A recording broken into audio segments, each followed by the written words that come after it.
Starting a distillation run in KettleiQ. In this short training, I'll show you how to link a run to its source ferment, log your cuts, and let me calculate proof gallons and hearts yield automatically. Let's take a look. You'll find this under Production, Spirits Production, from your dashboard. This is where you run and track distillation. Every run shows here with its proof gallon yield and recovery, and each row ties the spirit back to the exact mash or ferment batch it came from. Click New Run to start one. First, pick the source ferment, the wash or wine you're distilling, so the run stays linked back to exactly what fermented batch it came from.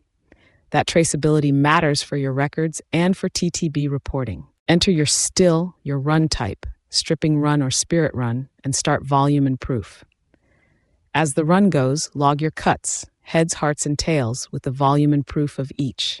I calculate proof gallons automatically, so you're not doing that math by hand. When the run's done, enter your energy usage if you're tracking cost per run, and I'll show your hearts yield against the stripping volume you started with. Every run stays tied to its source ferment, so you can always trace a finished spirit lot back to the exact batch it started as.